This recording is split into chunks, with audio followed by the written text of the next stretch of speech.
तो नमस्कार दोस्तों, मैं हूं रुद्रेश, इस चैनल का होस्ट और आपका दोस्त।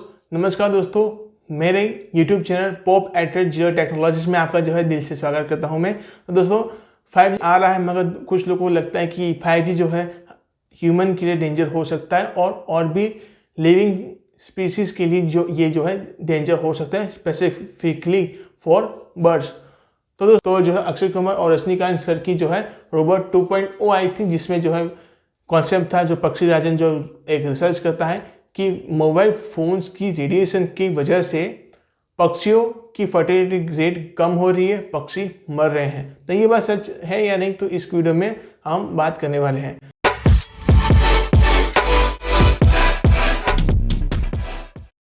उसकी वजह मेन उसने बताई है रेडियो फ्रीक्वेंसी के वजह से।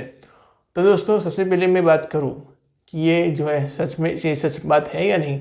तो नहीं दोस्तों, मोबाइल टावर्स की फ्रीक्वेंसी इतनी नहीं होती है, कम्युनिकेशन फ्रीक्वेंसी इतनी नहीं होती है, हमें क्या किसी भी पक्षी को भी वो इम्पैक्ट नहीं डाल सकती। इनफैक्ट माइक्रो ऑर्गेनिज्म की मैं बात करूं, जो छोटे छोटे बैक्टीरिया होते हैं, मोबाइल की आपकी फ़ोन की फ्रीक्वेंसी, आपकी फ़ोन से जो रेडिएशन निकल रही है उससे एक बैक्टीरिया भी नहीं मर सकता। ये बात जान लीजिए। तो मैं आपके सामने डिस्प्ले कर रहा हूँ, अलग अलग वेव्स कितने प्रकार की होती हैं, कितने टाइप्स की होती हैं हिंदी में कहूँ तो, और किस किस प्रकार की होती है, उनकी वेवलेंथ क्या होती है। नैनोमीटर में आपको शो हो रही है, मगर मैंने इसको मैंने गीगाहर्ट्ज में किया है, ताकि आप अपने फ़ोन के अंदर जो चिपसेट होता है, आपका प्रोसेसर, वो गीगाहर्ट्ज में ही होता है। तो आप अपने फ़ोन के चिपसेट की फ्रीक्वेंसी से निकलने वाले रेडिएशन को इससे कंपेयर कर पाए, इसलिए मैंने इसको इसमें कन्वर्ट किया है। तो चलिए दोस्तों समझते हैं। तो सबसे पहले आती है, सबसे पहली वेव टाइप की मैं बात कर रहा हूँ, FM AM रेडियो फ्रीक्वेंसी की बात कर रहा हूँ। तो ये दोस्तों अब मैं गीगाहर्ट्ज में सबको बताने जा रहा हूँ। तो ये 0.1 से 0.001 गीगाहर्ट्ज तक की होती है, यानी आपकी प्रोसेसर की फ्रीक्वेंसी के नीचे काम करती हैं। अगर हम FM और AM वेव्स के ऊपर जाएं तो आती है माइक्रोवेव, जिससे हम ओवन में पिज़्ज़ा पकाया करते हैं। तो ये दोस्तों आपकी होती हैं 10 गीगाहर्ट्ज तक की, इसकी फ्रीक्वेंसी में ये काम करती है। यानी आपकी फ़ोन की प्रोसेसर होता है, चिपसेट की मैं अगर बात करूं, वो अगर 1 गीगाहर्ट्ज का है तो उससे 10 टाइम्स रेडिएशन ज़्यादा प्रोड्यूस करता है आपका माइक्रोवेव। इसलिए इलेक्ट्रॉनिक चिपसेट डिवाइस जितने भी होते हैं, उनके पीछे क्लियरली इंस्ट्रक्ट किया जाता है कि इसको पावरफुल मैग्नेट और अपने ओवन से दूर ही रखिए।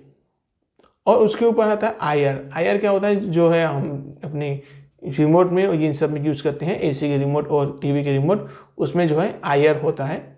और MI के कुछ चाइनीज़ फ़ोन हैं, चाइनीज़ कंपनी भी अच्छे फ़ोन प्रोवाइड करते हैं, जिसमें IR ब्लास्टर होता है, जिससे आप किसी भी डिवाइस जिसमें रिमोट यूज़ होता है, इससे आप कंट्रोल कर सकते हैं। अगर हम इसके ऊपर वाले स्पेक्ट्रम में जाए तो विजिबल साइकिल यानी विजिबल लाइट का जो स्पेक्ट्रम आएगा, ये मैं आपको नैनोमीटर में बता रहा हूँ, जिसमें थोड़ा अंदाज़ा मैं विजिबल लाइट का भी देना चाहता हूँ। ये हम 10 लाख गीगाहर्ट्ज तक की वेवलेंथ हम देख पाते हैं, इसके आसपास ही हम देख पाते हैं। तो ये 400 से ये 400 to 750 नैनोमीटर तक की बीच वेवलेंथ के अंदर हम देख पाते हैं। इसके कम या भी ज़्यादा में हम नहीं देख सकते किसी भी वेव को। अगर हम और ऊपर आए तो आती है UV रेस। तो दोस्तों UV रेस इनकी फ्रीक्वेंसी का मैं गीगाहर्ट्ज की बात करूँ, उससे पहले अगर मैं UV की बात करूँ तो UV रेज अल्ट्रावायलेट जो सैनिटाइजर में मेनली यूज़ होती हैं। आपने देखा होगा कई थिएटर्स में होता है, बाथरूम के अंदर ब्लोअर के साथ। इसके भी लॉन्ग टर्म में एक बैड इम्पैक्ट यहाँ से शुरू होते हैं कि अभी मैंने आपको बताया, ये सभी के सभी नॉन आयोनिक रेडिएशंस थी। अब यहाँ से स्टार्ट होती है आयोनिक रेडिएशन, जो कि वो हार्मफुल है। जितने भी स्पेक्ट्रम में देखे हैं 3 गीगा किसी की जो नीलामी होने वाली है, तो ये सब जो है दोस्तों ये नॉन आयोनिक रेडिएशन के अंडर हैं ये सभी, इसलिए ये आपको तो क्या एक बैक्टीरिया को भी नुकसान नहीं पहुंचा सकते। तो यूवी रेज के जो की बात करी जाए तो ये जस्ट मेनली सैनिटाइजर में यूज़ किया जाता है और इस पर जो है रिसर्च की भी गई है।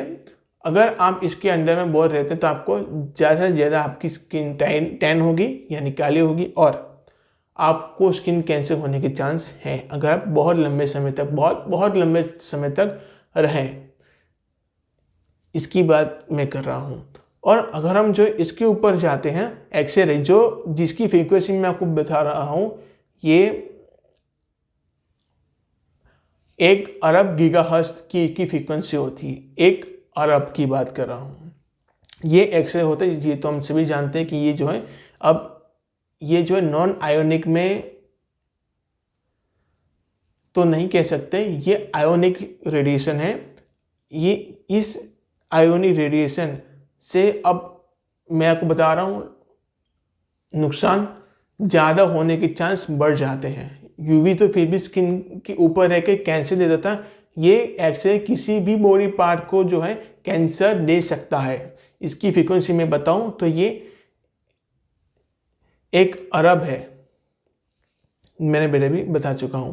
और अगर मैं गामा रेज की बात करूं ये तो दोस्तों 10 अरब गीगाहर्ट्ज़ इसकी फ्रीक्वेंसी होती है जो बहुत ही डेंजरस है।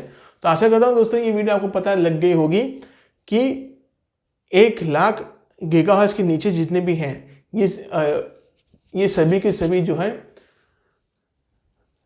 नॉन आयोनिक रेडिएशन है जो हमें नुकसान नहीं पहुंचा सकती। हमें तो क्या एक छोटे से बैक्टीरिया को भी जो है किल नहीं कर पाती। अगर हम 10 लाख के ऊपर चले जाएं गीगाहर्ट्ज़ के ऊपर की फ्रीक्वेंसी तो ये सपोज 1 करोड़ 1 बिलियन 10 बिलियन इस टाइप से तो फिर जो हमें नुकसान देखने को मिल जाता है, जो कि इतनी हाई फ्रीक्वेंसी का जो हम जो यूज़ करने वाले ही नहीं हैं। तो आशा करता हूँ दोस्तों आपको पता चल गया होगा कि ये जो है 5G जो हमें नुकसान पहुँचाएगा अभी नहीं पहुँचाएगा। आगे मैं बात करूँ तो ध्रुव राठी सर ने भी एक वीडियो अच्छे से बनाई इसके ऊपर, क्योंकि मजा आते हैं। उन्होंने कारण भी दिया कि टावर इतने ऊंचे होते हैं जो लेवल जो है पक्षियों के लिए रिजर्व होता था उड़ने के लिए और ट्रैवल के लिए वो नहीं हो पाता, उस पक्षी टकरा जाते हैं रात में। वैसे तो पक्षी रात को नहीं उड़ते मगर शाम का या फिर लो लाइट कंडीशन हो तो वहाँ पे वो कहते हैं ना वो एक दूसरे से भिड़ जाते हैं टावर और पक्षी। दूसरा भी एक कारण है कि क्या फ्रीक्वेंसी से उनकी कहते हैं प्रजनन क्षमता पे आ रहा है, तो इसका जवाब है नहीं। ये मेनली जो है हमारे फूड आइटम जो हम एग्रीकल्चर से ग्रो करते हैं दोस्तों उसमें पेस्टिसाइड यानी रासायनिक फर्टिलाइजर का उपयोग करने के वजह से जो है इनका इम्पैक्ट जो है पक्षियों पर डायरेक्ट हमें देखने को मिलता है। क्योंकि दोस्तों पक्षी जो है मेनली जो है ये सिर्फ पक्षी जो है अपने पेट भरने के लिए कीड़े मकोड़े नहीं खाते, वो दाने भी खाते हैं जो थोड़े बहुत जो है खेत में गिर जाते हैं या फिर कभी कभी जो फसल होती है उसके ऊपर होता है। आपने देखा होगा कुछ पक्षियों को, खास करके कौवों को और कैसे है ना चिड़ियों को। तो आशा करता हूँ दोस्तों आपको मेरी वीडियो अच्छी लगी हो तो लाइक करें, शेयर करें, सब्सक्राइब करें। अगर अच्छा लगता है तो, नहीं अच्छा लगा क्यों अच्छा नहीं लगा चाहो तो मैं तो चाहता हूँ कि मैं अपने आप को और इम्प्रूव करूँ, तो कमेंट सेक्शन में जो भी बताएं क्यों अच्छा नहीं लगा और अच्छा लगा क्यों लगा ये भी देख लो। अगर इतना ही आलस आ रहा है तो कोई नहीं प्रभु, आपको हाथ जोड़ के निवेदन है आप चाहें तो लाइक बटन दबा सकते हैं, डिसलाइक बटन भी दबा सकते हैं, ये आपकी चॉइस है। किसी को मैंने बांध के नहीं रखा है। तो धन्यवाद दोस्तों।